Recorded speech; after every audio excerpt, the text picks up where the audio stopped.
कार्बनिक यौगिकों का वर्गीकरण इसलिए किया गया क्योंकि इसकी संख्या अनगिनत है और सभी कार्बनिक यौगिकों का अध्ययन सही ढंग से हो, इसलिए इसे वर्गीकरण किया गया। अब सबसे साधारण और सबसे सिंपल जो कार्बनिक यौगिक है वो हमारा हाइड्रोकार्बन है, और यह हाइड्रोकार्बन कार्बन और हाइड्रोजन के मेल से बना होता है। अब जैसे ये हाइड्रोकार्बन को अभी कई भागों में विभाजित किया गया। Everyone, welcome back to this lecture. आज के इस लेक्चर में हम लोग कवर करने वाले हैं कार्बनिक यौगिकों का वर्गीकरण। अब इसे हम लोग इंग्लिश में कहते हैं क्लासिफिकेशन ऑफ कार्बनिक कंपाउंड। अब इसका हम लोग क्लासिफिकेशन करते हैं। जैसे अगर मैं बात करूं कार्बनिक यौगिकों की संख्या अनगिनत होने के कारण इसे कई रूपों में हम लोग विभाजित करके अध्ययन करते हैं। इसका सबसे साधारण रूप है हाइड्रोकार्बन, और हाइड्रोकार्बन को भी कई रूपों में विभाजित किया गया है, उस आधार पर हम लोग स्टडी करेंगे। तो अगर मैं बात करूं कार्बनिक यौगिकों की संख्या अनगिनत होने के कारण, आप लोग यहां से ध्यान रखना, कार्बनिक यौगिकों की संख्या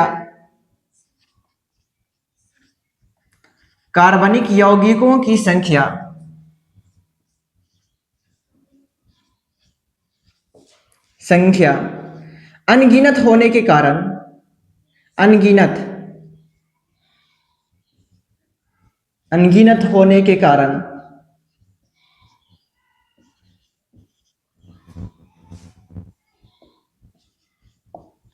अनगिनत होने के कारण इन्हें कई रूपों में विभाजित किया गया है, या फिर इन्हें कई वर्गों में विभाजित किया गया है। होने के कारण इन्हें कई वर्गों में विभाजित किया गया है।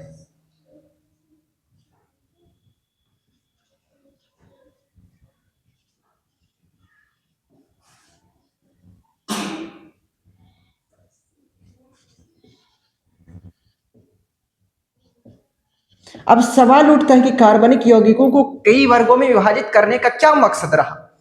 तो कार्बनिक यौगिकों को विभाजित करने का मकसद ये है ताकि कार्बनिक यौगिकों की संख्या ज्यादा होने के कारण हम इसे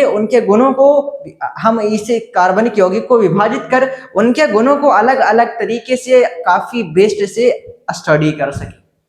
अब अगर बहुत सारे कार्बनिक यौगिकों को मिला दिया जाए और सबका स्टडी किया जाए तो थोड़ा मुश्किल होता है, इसलिए इसे विभाजित किया गया ताकि सभी के गुणों को अच्छे ढंग से हम स्टडी कर सकें। तो कार्बनिक यौगिकों की संख्या अनगिनत होने के कारण इन्हें कई वर्गों में विभाजित किया गया है। उसके बाद इंपॉर्टेंट पॉइंट याद रखना, सबसे साधारण कार्बनिक यौगिक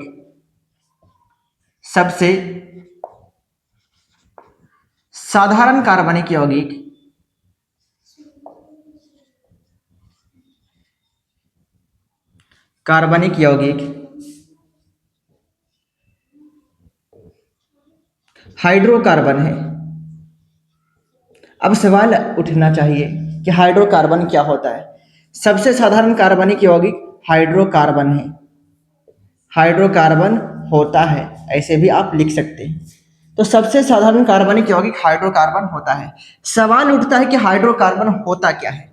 ध्यान से आप लोग सभी को सुनना, और ये बोर्ड एग्जाम के पॉइंट ऑफ व्यू से बहुत ही ज्यादा इंपॉर्टेंट है। हाइड्रोकार्बन क्या है, ये बोर्ड एग्जाम में 2 मार्क्स में सवाल पूछा गया और कई बार ऑब्जेक्टिव पूछा हुआ है।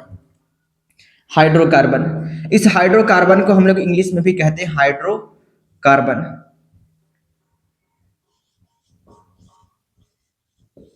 तो हाइड्रोकार्बन होता क्या है। तो हाइड्रोकार्बन भी एक तरह का कार्बनिक यौगिक है। तो लिख सकते हैं कि वैसा कार्बनिक यौगिक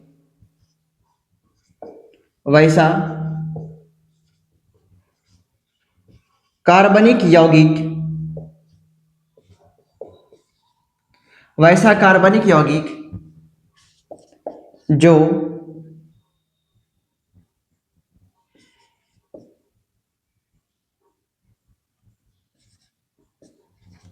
कार्बन और हाइड्रोजन के मेल से बना हो, कार्बन और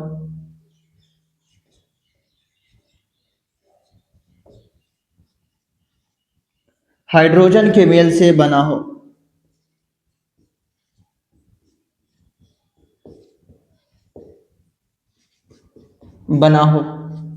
उसे हाइड्रोकार्बन कहते हैं। जो कार्बनिक यौगिक कार्बन और हाइड्रोजन के मेल से बना है उसे हम हाइड्रोकार्बन कहते हैं। हाइड्रो हाइड्रो हाइड्रो नहीं, हाइड्रोकार्बन कहते हैं। अब सवाल उठता है कि एग्जाम्पल दिखाएं। जैसे देखो, कार्बन के संकेत C होता है और हाइड्रोजन के H होता है। मतलब कि कार्बनिक यौगिक में हाइड्रोकार्बन आया, और इस हाइड्रोकार्बन जो है कार्बन और हाइड्रोजन के मेल से बना है। हाइड्रोकार्बन में ही दिख जाएगा, हाइड्रो मतलब हाइड्रोजन और कार्बन मतलब कार्बन। तो हाइड्रोकार्बन को भी आप ऐसे लिख सकते हैं, जैसे ध्यान से सुनना। अगर मैं बोलूं हाइड्रो हाइड्रोकार्बन, हाइड्रोकार्बन से ही निकल जाता है। क्या निकलता है? ये हाइड्रोकार्बन है, और यहां से देखो आप, हाइड्रो वाले पार्ट से हमारा निकल जाएगा हाइड्रोजन, और कार्बन वाले पार्ट से निकल जाएगा कार्बन। तो मतलब कि हाइड्रोकार्बन बेसिकली हाइड्रोजन और कार्बन के मेल से बना होता है।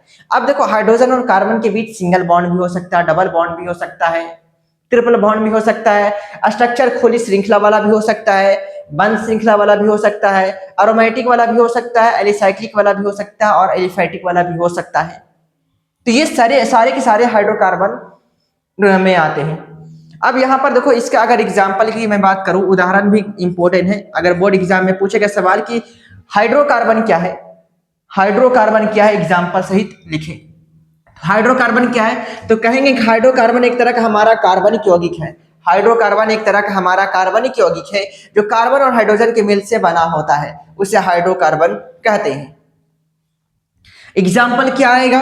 एग्जाम्पल आप याद रखना, CH4, C2H6, C2H2, ऐसे बहुत सारे एग्जाम्पल आ जाएंगे। इसको आप राइट डाउन कर लेना, स्क्रीनशॉट ले लेना आप लोग। और इसी के साथ और भी एग्जाम्पल आ जाएगा, C6H6, इसी के साथ आप लोग इत्यादि मेंशन कर लेना, इत्यादि। तो हाइड्रोकार्बन क्या होता है हमने समझ लिया, आप इसका स्क्रीनशॉट ले लें। ठीक है, एक बार हम रिवाइज के फॉर्म में कर लेते हैं। तो कार्बनिक यौगिकों, देखो कार्बनिक यौगिकों की संख्या, कार्बनिक यौगिक, जैसे हमारा टॉपिक जो है कार्बनिक यौगिकों का वर्गीकरण। कार्बनिक यौगिकों की संख्या अनगिनत होने के कारण हम इन्हें कई वर्गों में विभाजित करके स्टडी करते हैं, ताकि कार्बनिक यौगिकों का अध्ययन काफी अच्छे ढंग से हो सके। अब सबसे सिंपल कार्बनिक यौगिक हमारा हाइड्रोकार्बन होता है, जो कार्बन और हाइड्रोजन के मेल से बना होता है।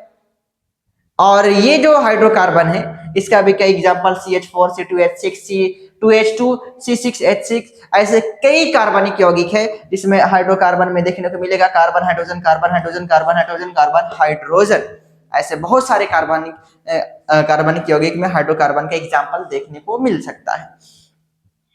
अब यहाँ पे हम लोग हाइड्रोकार्बन का वर्गीकरण भी देख लेते हैं। इनके वर्गीकरण का एक्सप्लेनेशन हम लोग नेक्स्ट लेक्चर में ऐसे कवर करने वाले हैं। इसका हम वर्गीकरण देख लेते हैं, आप लोग इसका स्क्रीनशॉट ले लेना, उम्मीद है कि ले लिए होंगे।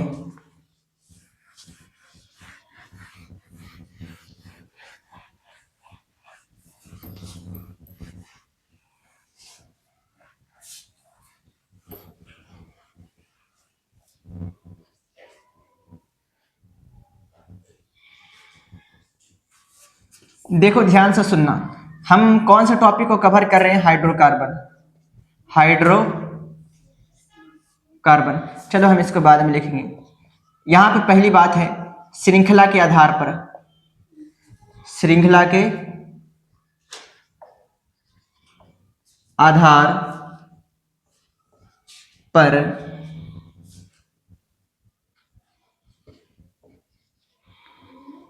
हाइड्रोकार्बन, हाइड्रोकार्बन श्रृंखला के आधार पर हाइड्रोकार्बन को कई भागों में विभाजित किया गया है। श्रृंखला के आधार पर हाइड्रोकार्बन का वर्गीकरण आप लिख सकते हैं।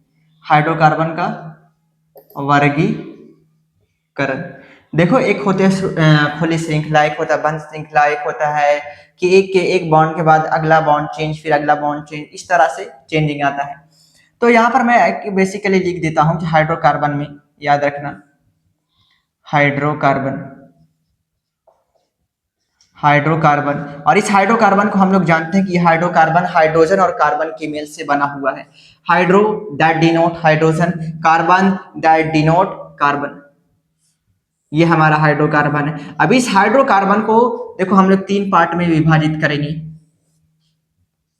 एक होता है हमारा एलिफैटिक, इसे हम इंग्लिश में भी एलिफैटिक कहते हैं और हिंदी में भी एलिफैटिक ही कहते हैं। आप लोगों भी लिख सकते हैं एलिफैटिक हाइड्रोकार्बन। पहला क्या आ जाएगा? एलिफैटिक। एलिफैटिक एलिफैटिक को भी हम लोग हिंदी में कहते हैं, इंग्लिश में कहते हैं एलिफैटिक।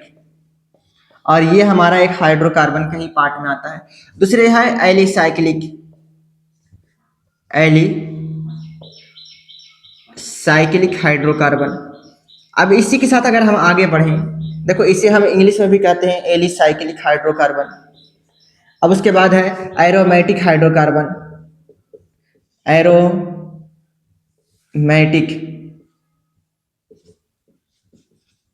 एरोमेटिक को हम लोग इंग्लिश में कहते हैं एरोमेटिक। तो ये हमारा हाइड्रोकार्बन है। देखो हमारे क्लास 3 के लेवल तक हमारा जो एक्सप्लेनेशन किया गया है वो एलिफैटिक का ही है। इस एलिफैटिक हाइड्रोकार्बन को हम लोग आगे जाके विभाजित कर देते हैं और इसे हम लोग 2 भागों में विभाजित कर देते हैं। जैसे में एक होता है संतृप्त हाइड्रोकार्बन और दूसरा होता है असंतृप्त हाइड्रोकार्बन। तो इसको भी ध्यान से सुनना। अब जैसे में ये जो एलिफैटिक हाइड्रोकार्बन है इसे भी हम लोग 2 पार्ट में विभाजित कर देते हैं। एक जो हमारा है, एक होता है संतृप्त हाइड्रोकार्बन। संतृप्त हाइड्रोकार्बन। संतृप्त हाइड्रोकार्बन। चलो इसे हम एक ऐसा करते हैं कि यहीं तक हम लोग लिखते हैं एलिफैटिक हाइड्रोकार्बन और एलिसाइक्लिक हाइड्रोकार्बन और एरोमेटिक हाइड्रोकार्बन। हम लोगों का जो नेक्स्ट लेक्चर होगा उस पर जो बोर्ड एग्जाम के पॉइंट ऑफ व्यू से काफी ज्यादा हमारा इंपॉर्टेंट है। जैसे देखो एलिफैटिक हाइड्रोकार्बन में अगर मैं बेसिकली बात करूं, इसको 2 पार्ट में विभाजित किया जाता है। एक होता है संतृप्त हाइड्रोकार्बन, एक होता है असंतृप्त हाइड्रोकार्बन। संतृप्त हाइड्रोकार्बन में एल्किन के बारे में पढ़ेंगे और असंतृप्त हाइड्रोकार्बन में एल्किन और एल्काइन के बारे में पढ़ेंगे। तो क्या होता है, कैसे होता है, क्या क्या इसमें इन्वॉल्वमेंट है, क्या नहीं है, क्या है, सारे के सारे इंफॉर्मेशन को देखेंगे। एक बार हम लोग क्विक रिवीजन कर लेते हैं। हमारा शुरुआत का टॉपिक रहा कार्बनिक यौगिकों का अध्ययन। कार्बनिक यौगिकों का अध्ययन, यहाँ पे जैसे टॉपिक है कार्बनिक यौगिकों का वर्गीकरण।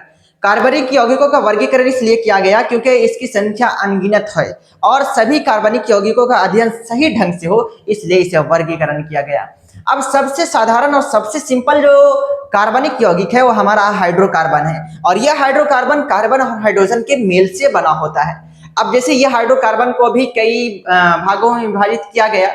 जैसे में खुली श्रृंखला के आधार पर हमारा आ जाता है एलिफैटिक हाइड्रोकार्बन। अगर हमारा श्रृंखला घेरा हुआ है मतलब कि एलिसाइक्लिक हाइड्रोकार्बन, और सेम इसी तरह से एरोमेटिक हाइड्रोकार्बन। इस तरह से हम लोग इसका स्टडी करते हैं और हमारा नेक्स्ट लेक्चर में अटेंड किया जाएगा वो हमारा है aliphatic hydrocarbon which is most important to the point of view of exam. और आप लोग इस लेक्चर को अटेंड करना बिल्कुल ना भूलें। फिर मिलते हैं इसी के साथ हम लोग नेक्स्ट लेक्चर में, फिर मिलते हैं। All the best.